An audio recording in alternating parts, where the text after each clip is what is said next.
రాజ్యాంగం, న్యాయ అధికార వ్యవస్థలపై విద్యార్థులు అవగాహన పెంచుకోవాలని, విద్యాదశ నుంచే ఉన్నతమైన ఆలోచనలతో అనుకున్న లక్ష్యాలకు చేరుకోవాలని మాదక ద్రవ్యాల వ్యతిరేక దినోత్సవంను పురస్కరించుకొని వినుకొండ పట్టణంలో ఉన్న విశ్వసాయి జూనియర్ కళాశాలలో విద్యార్థులకు నిర్వహించిన న్యాయ విజ్ఞాన సదస్సులో ముఖ్య అతిథిగా పాల్గొని ప్రసంగించిన Vinukonda junior civil judge court న్యాయమూర్తి మహతి అన్నారు.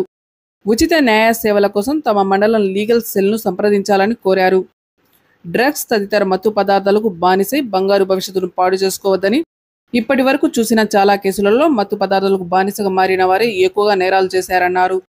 చెడు వ్యసనాలకు దూరంగా అవకాశాలను అందిపుచ్చుకుంటూ బంగారు భవిష్యత్తుకు బాటలు వేసుకోవాలని సూచించారు. ఈ సందర్భంగా కళాశాల principal and director doctor Edavalli Srinivas Sharma, Edavalli Srivalli పావనీలు, bar association secretary Pathan Ghouse Mohiddin Khan తో కలిసి న్యాయమూర్తి మహతిను ఘనంగా సత్కరించారు.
రాజ్యాంగం, న్యాయ అధికార వ్యవస్థలపై విద్యార్థులు అవగాహన పెంచుకోవాలని, విద్యాదశ నుంచే ఉన్నతమైన ఆలోచనలతో అనుకున్న లక్ష్యాలకు చేరుకోవాలని మాదక ద్రవ్యాల వ్యతిరేక దినోత్సవంను పురస్కరించుకొని వినుకొండ పట్టణంలో ఉన్న విశ్వసాయి జూనియర్ కళాశాలలో విద్యార్థులకు నిర్వహించిన న్యాయ విజ్ఞాన సదస్సులో ముఖ్య అతిథిగా పాల్గొని ప్రసంగించిన Vinukonda junior civil judge court న్యాయమూర్తి మహతి అన్నారు.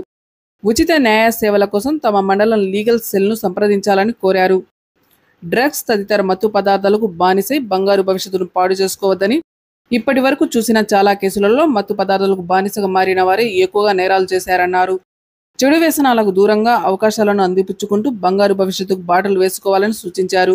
ఈ సందర్భంగా కళాశాల principal and director doctor Edavalli Srinivas Sharma, Edavalli Srivalli పావనీలు, bar association secretary Pathan Ghouse Mohiddin Khan తో కలిసి న్యాయమూర్తి మహతిను ఘనంగా సత్కరించారు.